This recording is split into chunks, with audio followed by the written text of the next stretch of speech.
आपका यूनिक प्रज्ञान यूट्यूब परिवार में मैं प्रज्ञान सर हार्दिक स्वागत करता हूं, वंदन करता हूं, अभिनंदन करता हूं। प्यारे साथियों, अगर आप बीपीएससी से आयोजित होने वाले शिक्षक भर्ती परीक्षा की तैयारी कर रहे हैं तो आपके लिए वीडियो होने वाला है काफी महत्वपूर्ण।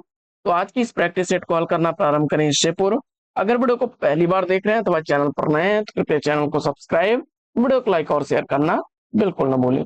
बिना समय गंवाए प्रारंभ करते हैं आज के इस प्रैक्टिस सेट को और देखते हैं प्रैक्टिस सेट का आज का पहला प्रश्न। प्रश्न संख्या 71 है। मैं जो नया ग्रंथ विलोकता हूं मैं जो नया ग्रंथ विलोकता हूं भाता मुझे सो नव मित्र सा, देखूं उसे मैं निसार वाला, मानो मिला मित्र मुझे पुराना। इसमें पूछा जा रहा है कौन सा छंद है। इन पंक्तियों में छंद आपसे पूछा जा रहा है और दिए गए विकल्पों में विकल्प एक इंद्र वज्रा सेलेक्ट करके आपने राइट आंसर दिया है। दूसरा प्रश्न है कि नीति ज्ञान रखने वाला, इस वाक्यांश के लिए उपयुक्त शब्द पूछा जा रहा है। प्रश्न संख्या 72 का सही जवाब आपने विकल्प दो नीतिज्ञ को सेलेक्ट कर लिया तो राइट आंसर है। आगे बढ़ते हैं और देखते हैं प्रश्न संख्या 73 को। प्रश्न संख्या 73 है कि राजन द्वारा किताब पढ़ी जाती है, इस वाक्य में वाच्य का कौन सा प्रकार है। और इस प्रश्न का जवाब आपने कर्मवाच्य विकल्प 3 को चुन लिया तो राइट आंसर है। प्रश्न संख्या 74 है कि निम्नलिखित में से किस वाक्य में भाववाच्य है। प्रश्न संख्या 74 का राइट आंसर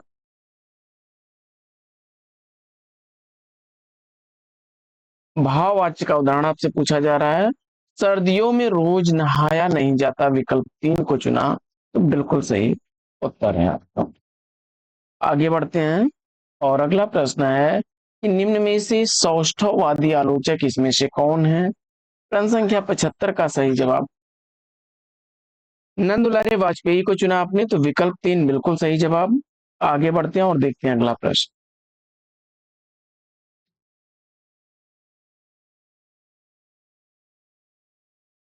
प्रश्न संख्या 76 है कि हम ताजमहल देखने जाएंगे, इस वाक्य में हम सर्वनाम का कौन सा प्रकार है। प्रश्न संख्या 76 का सही जवाब पुरुषवाचक सर्वनाम विकल्प 3 को चुन लिया आपने तो राइट आंसर है।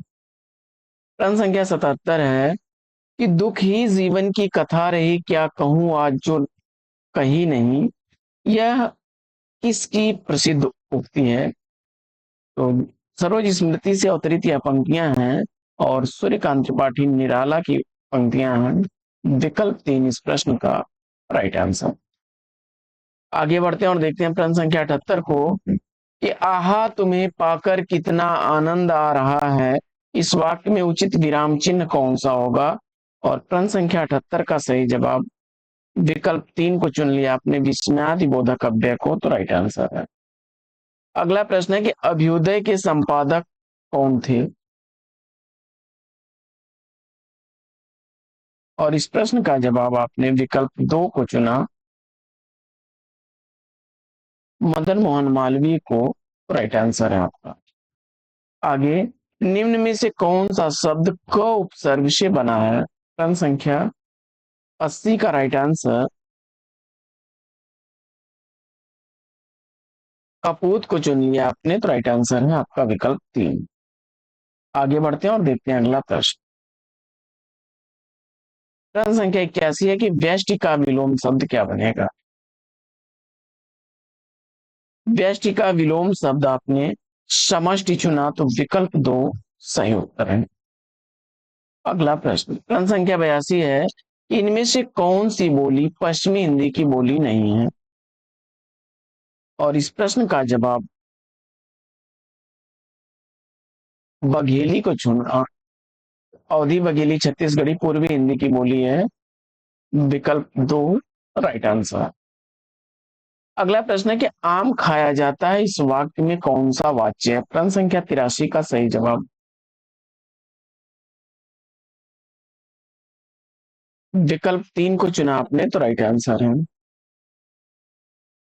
अगला प्रश्न है कि निम्नलिखित में से कौन सा शब्द वायु का पर्यायवाची है। प्रश्न संख्या 84 का सही जवाब वायु का पर्यायवाची, देखिए अनल माने हवा होता है और अनिल माने वायु होता है। विकल्प 3 राइट आंसर।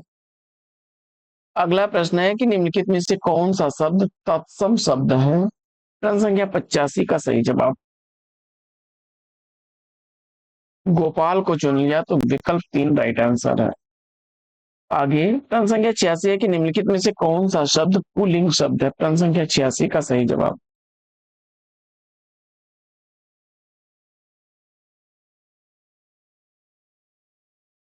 क्षेत्र को चुना आपने, तो विकल्प 3 राइट आंसर है।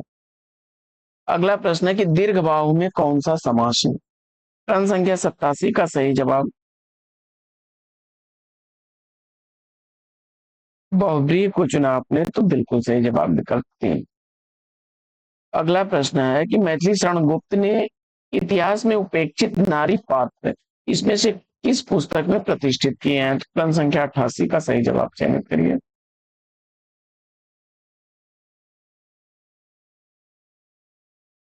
और दिए गए विकल्पों में मुझे उम्मीद है कि आपने सही विकल्प साकेत में सेलेक्ट किया होगा, विकल्प 3 को, तो राइट आंसर। प्रश्न संख्या 89 है कि निम्नलिखित में से कौन सा शब्द नौका का पर्यायवाची है? और दिए गए विकल्पों में विकल्प 3 को चुना, तो राइट आंसर है 4। आगे अनेकार्थी शब्द मूक के गलत विकल्प का चयन कीजिए। तो मूक यानी विवश और चुप तो हो जाएगा, वाचाल नहीं होगा, तो विकल्प 3 इसका सही उत्तर होगा। अगला प्रश्न है कि निम्न में से कौन सा शब्द तत्सम नहीं है? प्रश्न संख्या 91 का सही जवाब कमरा, विकल्प 3 को चुन लिया, तो राइट आंसर है। अगला प्रश्न है प्रश्न संख्या 92 कि हड़ौती बोली है। हड़ौती पूर्वी राजस्थान की बोली है, विकल्प 1 सही जवाब। अगला प्रश्न है कि यह मेरी किताब है, इस वाक्य में अधोरेखित शब्द का सर्वनाम प्रकार लिखिए, और प्रश्न संख्या 93 का सही जवाब निश्चयवाचक सर्वनाम, विकल्प 2 को चुना आपने, तो राइट आंसर है। अगला प्रश्न है कि कोई आ रहा है वाक्य में कोई किस प्रकार का सर्वनाम है? जवाब में अनिश्चयवाचक, विकल्प 3 को चुना, तो राइट आंसर है। आगे निम्नलिखित में से कौन सा शब्द पुल्लिंग शब्द है? प्रश्न संख्या 95 का सही जवाब दिए गए विकल्पों में पुल्लिंग शब्द आपको चयनित करना है, और जवाब में कष्ट को चुना आपने, तो राइट आंसर है विकल्प 1। आगे निम्नलिखित में से कौन सा शब्द बहुवचन है? प्रश्न संख्या 96 का सही जवाब प्राण को चुना आपने, तो राइट आंसर है। अगला प्रश्न है कि लीलाधर जगुड़ी को उनकी किस कृति पर साहित्य अकादमी पुरस्कार दिया गया? जवाब में अपने अनुभव के आकाश में चांद, विकल्प 3 को चुना, तो राइट आंसर है। लीलाधर जगुड़ी को उनकी रचना अनुभव के आकाश में चांद के लिए साहित्य अकादमी पुरस्कार से सम्मानित किया गया। अगला प्रश्न है कि हिंदी साहित्य इतिहास का प्रथम लेखक किसे माना जाता है? प्रश्न संख्या 98 का सही जवाब गारसा दत्तासी, विकल्प 1 को चुना आपने, तो राइट आंसर है। अगला प्रश्न है कि भ्रमर गीत परंपरा के प्रवर्तक कौन है? प्रश्न संख्या 99 का सही जवाब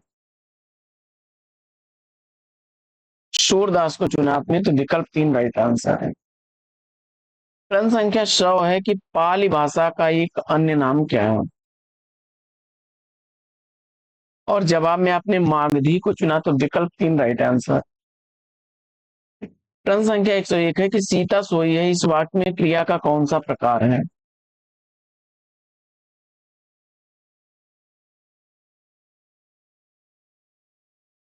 तो अकर्मक क्रिया, विकल्प 2 को चुना आपने, तो राइट आंसर है। आगे बढ़ते हैं और देखते हैं अगला प्रश्न। अगला प्रश्न है कि घोड़ों का घर कितनी दूर, इस लोकोक्ति का सही अर्थ बताइए। कर्मठ व्यक्ति के लिए सफलता सरल होती है, विकल्प 3 सही जवाब। अगला प्रश्न है कि चंद्रगुप्त किसका प्रसिद्ध नाटक है? प्रश्न संख्या 103 का सही जवाब जयशंकर प्रसाद विकल्प 2 को चुना आपने तो राइट आंसर है। अगला प्रश्न है कि लेखक संज्ञा का कौन सा प्रकार है? प्रश्न संख्या 104 का सही जवाब जातिवाचक संज्ञा विकल्प 3 को चुना आपने तो राइट आंसर। आगे निम्न में से कौन सा शब्द तद्भव नहीं है? प्रश्न संख्या 105 का सही जवाब चयनित करिए। दिए गए विकल्पों में आपको उस शब्द का चयन करना है जो तद्भव शब्द नहीं है, तो विकल्प 2 राइट आंसर। आगे अगला प्रश्न है कि मौको कहाँ ढूंढे बंदे मैं तो तेरे पास में, यह उक्ति किस संत कवि की है? प्रश्न संख्या 106 का सही जवाब नानक देव विकल्प 3 को चुना आपने तो राइट आंसर है। प्रश्न संख्या 107 है कि मेरे हाथ में कलम है, इस वाक्य में कौन सा कारक है? प्रश्न संख्या 107 का सही जवाब अधिकरण कारक विकल्प 1 को चुना तो राइट आंसर है। आगे बढ़ते हैं और अगला प्रश्न देखते हैं।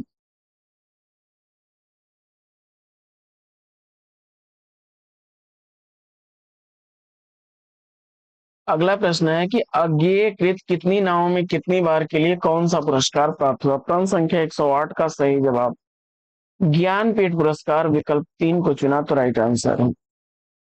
अगला प्रश्न है कि बहुवचन पत्रिका के प्रकाशक कौन है? प्रश्न संख्या 109 का सही जवाब महात्मा गांधी अंतरराष्ट्रीय हिंदी विश्वविद्यालय विकल्प 1 को चुना तो राइट आंसर है। अगला प्रश्न है कि सुमित्रा नंदन पंत की किस कृति के लिए ज्ञानपीठ पुरस्कार मिला?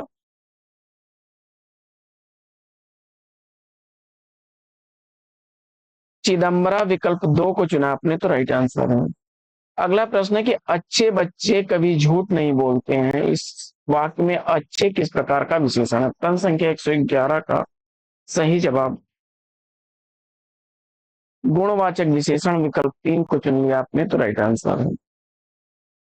प्रश्न संख्या 112 है कि ओष्ठ महाप्राण घोष व्यंजन वर्ण का उदाहरण कौन सा है? प्रश्न संख्या 112 का सही जवाब विकल्प 2 को चुना आपने तो राइट आंसर। अगला प्रश्न है कि दूध मीठा है, इस वाक्य में मीठा किस प्रकार का विशेषण है? तो वह गुणवाचक विशेषण होगा विकल्प 2 सही उत्तर। आगे बढ़ते हैं और देखते हैं अगला प्रश्न।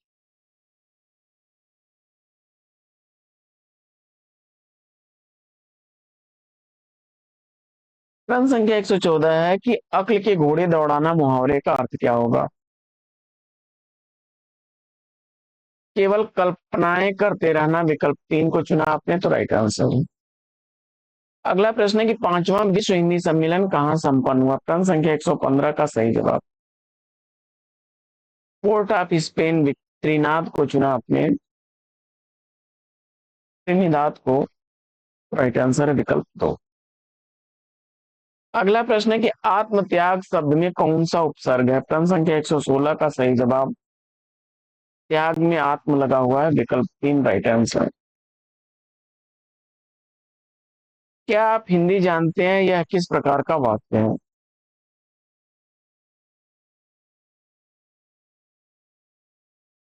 प्रश्न संख्या 117 का सही जवाब क्वेश्चन मार्क लगा हुआ है प्रश्नवाचक अगर आपने चुना है तो विकल्प 1 राइट आंसर।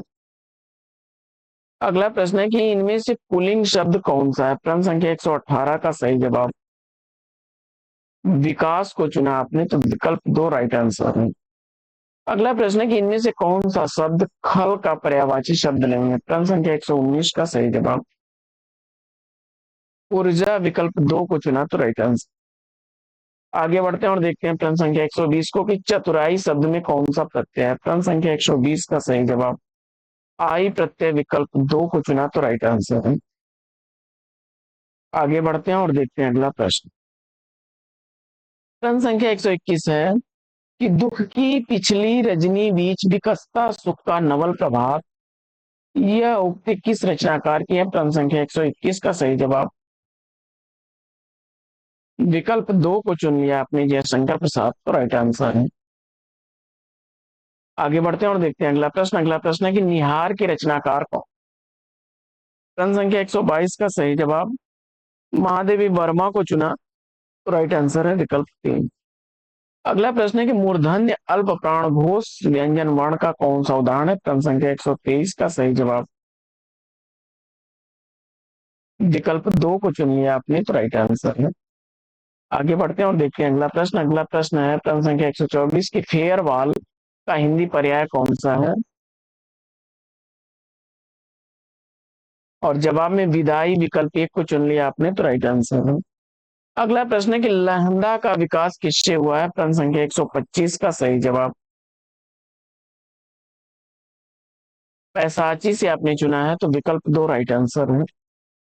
आगे बढ़ते हैं और देखते हैं अगला प्रश्न कि प्रश्न संख्या 126 से 131 तक के प्रश्न गद्यांश पर आधारित होंगे। गद्यांश को पढ़ते हैं आप। शिक्षा प्रदान करने का विधिवत प्रयास सर्वप्रथम कार्लवेल कुक ने किया। उनका विचार था कि खेल बालक की जन्मजात प्रवृत्ति है, खेल में बालक की रुचि होती है तो क्यों न खेल को शैक्षिक उपयोगिता का उपयोग किया जाए। तो उन्होंने खेल और अभिनय के द्वारा शिक्षा प्रदान करने का प्रयोग किया। कुक अंत में इस निष्कर्ष पर पहुंचे कि खेल को शिक्षा की पद्धति के रूप में प्रयुक्त किया जा सकता है। उनका मत था कि खेल में 3 विशेषताएं होती हैं।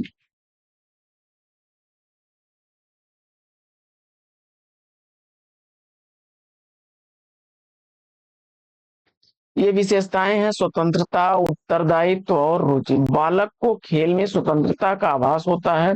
जब वह स्वतंत्र होकर खेल में हिस्सा लेता है तो उसकी वास्तविक अभिव्यक्ति होती है। खेल के कुछ नियम होते हैं। बालक स्वतंत्र वातावरण में उन नियमों के पालन का प्रयास करता है। वातावरण में स्वतंत्र वातावरण में ही उत्तरदायित्व का महत्व होता है। जब वह स्वतंत्र वातावरण में अपने मन में चुने हुए खेल को खेलता है तब वह स्वयं ही नियम पालन भी करता है और नियम पालन की भावना उसमें उत्तरदायित्व पूर्ण व्यवहार का विकास करती है। चूंकि वह अपने मन से खेल चुनता है अतः उसे उसकी सहज रुचि होती है। इस तरह हम देखते हैं कि बालक जब स्वतंत्र रूप से अपनी रुचि के अनुसार किसी खेल को खेलता है तब वह एक क्रिया में लगा रहता है और क्रिया के माध्यम से उसको अभिव्यक्ति का अवसर मिलता है। साथ ही वह करके सीखता है। जो ज्ञान वह प्राप्त करता है वह यथार्थ ज्ञान होता है और यथार्थ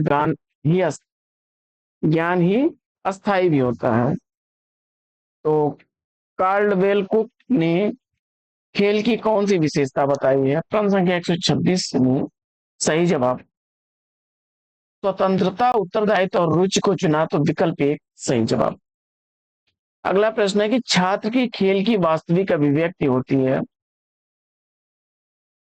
तो वह स्वतंत्रता पूर्वक खेल में हिस्सा लेने से विकल्प 2 राइट आंसर है। अगला प्रश्न है कि बालक स्वेच्छा से नियम का पालन करता है जब वह क्या करता है? स्वतंत्र वातावरण में अपनी रुचि के खेल खेलता है। विकल्प 1 सही जवाब। अगला प्रश्न है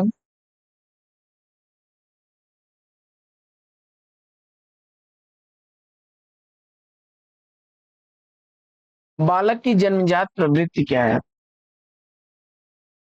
तो इसके अनुसार खेल हो जाएगा विकल्प 1 राइट आंसर। प्रश्न संख्या 130 है कि बालक द्वारा प्राप्त यथार्थ जो ज्ञान होता है वह यथार्थ होता है यदि वह क्या करता है? क्रिया के माध्यम से अभिव्यक्त होता है। विकल्प 2 राइट आंसर। अगला प्रश्न है कि खेल को शिक्षा की पद्धति के रूप में प्रयुक्त किया जा सकता है क्योंकि?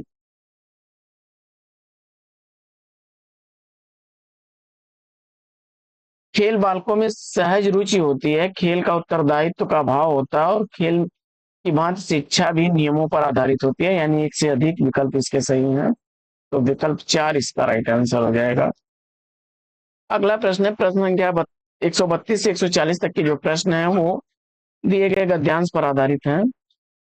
जिंदगी की असली मजे उन्हीं के लिए नहीं जो फूलों की छां के नीचे खेलते हैं और सोते हैं, बल्कि फूलों की छां के नीचे अगर जीवन का कोई स्वाद छिपा है तो वह भी उन्हीं के लिए है जो दूर रेगिस्तान से आ रहे हैं, जिनका कंठ सूखा हुआ है, होंठ फटे हुए हैं और सारा बदन पसीने से तर है। पानी में जो अमृत वाला तत्व हो वह उसे जानता है कि धूप में खूब सूख चुका है, वह नहीं जो रेगिस्तान में कभी पड़ा ही नहीं। सुख देने वाली चीजें पहले भी थी और अब भी हैं। फर्क यह है कि जो सुखों का मूल्य पहले चुकाते हैं और उसके मजे बाद में लेते हैं उन्हें स्वाद अधिक मिलता है। जिन्हें आराम आसानी से मिल जाता है उनके लिए आराम ही मौत है। जो लोग पांव भीगने के खौफ से पानी से बचते हैं, समुद्र में डूब जाने का खतरा उन्हीं के लिए होता है। लहरों में तैरने का जिन्हें अभ्यास होता है वे मोती लेकर बाहर आएंगे। चांदनी की ताजगी और शीतलता का आनंद वह मनुष्य लेता है जो दिन भर धूप में थक कर लौटा है, जिसके शरीर को अब तरलाई की जरूरत महसूस होती है और जिसका मन यह जानकर संतुष्ट है कि दिन भर का समय उसने किसी अच्छे काम में लगाया है। उपवास और संयम से आत्महत्या के साधन नहीं है। भोजन का असली स्वाद उसी को मिलता है जो कुछ बिन खाए भी रह सकता है। तख्तेन भुंजी था, जीवन का भोग त्याग के साथ करो।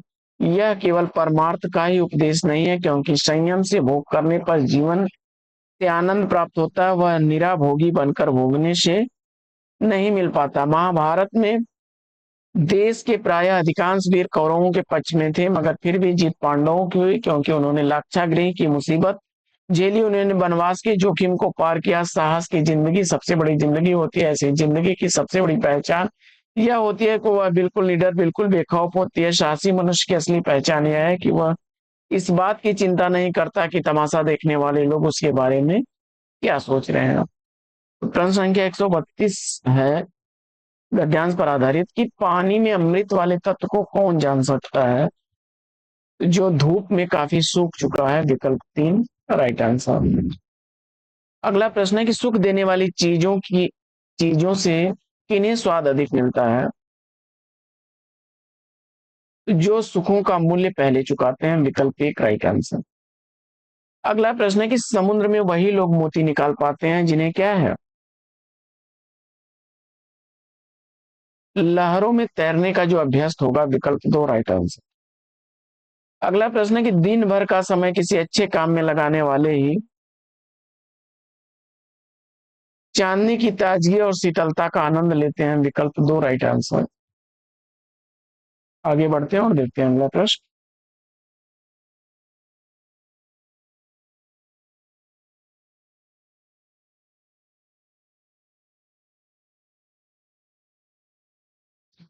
उपवास एवं संयम किसके साधन नहीं है, तो आत्महत्या के। विकल्प 3 राइट आंसर। अगला प्रश्न है कि संयम से भोग करने पर जीवन से आनंद प्राप्त होता है, इसका अभिप्राय क्या है। जवाब हो जाएगा आनंदपूर्ण जीवन संयम से ही भोगा जा सकता है। विकल्प 3 सही उत्तर। अगला प्रश्न है कि परमार्थ शब्द में उपयुक्त संधि पूछा जा रहा है। परम धन अर्थ परमार्थ। विकल्प 1 सही जवाब। अगला प्रश्न है कि खौफ शब्द कैसा शब्द है। विदेशी शब्द। विकल्प 2 राइट आंसर। अगला प्रश्न है कि साहसी मनुष्य की पहली पहचान यह है, इसमें साहसी क्या है, तो विशेषण है। विकल्प 3 राइट आंसर। अगला प्रश्न है कि परीक्षा के दिनों में छात्र दिन रात पढ़ते हैं, इस वाक्य में दिन रात किस प्रकार का क्रिया विशेषण है। कालवाचक विशेषण। विकल्प 2 राइट आंसर। अगला प्रश्न है कि सही वर्तनी वाला शब्द कौन सा है। प्रश्न संख्या 142 का सही जवाब शब्दांश। विकल्प 1 को चुन लिया आपने, तो राइट आंसर है।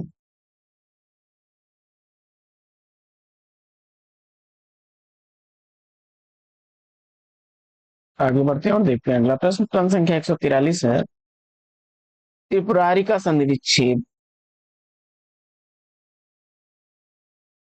तो त्रिपुर धन अरि त्रिपुरारी। विकल्प 1 राइट आंसर। अगला प्रश्न है कौन सा शब्द अपेक्षा का अर्थ नहीं है, तो उपेक्षा। विकल्प 2 राइट आंसर बनेगा। आगे अभिभावकों ने बच्चे के प्रति पर्याप्त ध्यान दिया, इस वाक्य में किस प्रकार के क्रिया विशेषण का प्रयोग हुआ है। और जवाब में प्रश्न संख्या 145 का सही जवाब परिमाणवाचक। विकल्प 3 को चुना, तो राइट आंसर है। अगला प्रश्न है कि मंत्रकारी शब्द का तद्भव रूप क्या बनेगा। प्रश्न संख्या 146 का सही जवाब विकल्प 1 को चुन लिया आपने, राइट आंसर मदारी। आगे बढ़ते हैं और देखते हैं अगला प्रश्न। अगला प्रश्न है कि अध्यापिका नृत्य सिखाएंगी, इस वाक्य में क्रिया किस काल का बोध करा रही है। और जवाब में आपने सामान्य भविष्य। विकल्प 1 को चुना, तो राइट आंसर है। अगला प्रश्न है कि मथुरा किस राज्य में है, यह किस प्रकार का वाक्य। प्रश्न संख्या 148 का सही जवाब प्रश्नवाचक वाक्य विकल्प 2 राइट आंसर हो जाएगा। आगे बढ़ते हैं और देखते हैं अगला प्रश्न।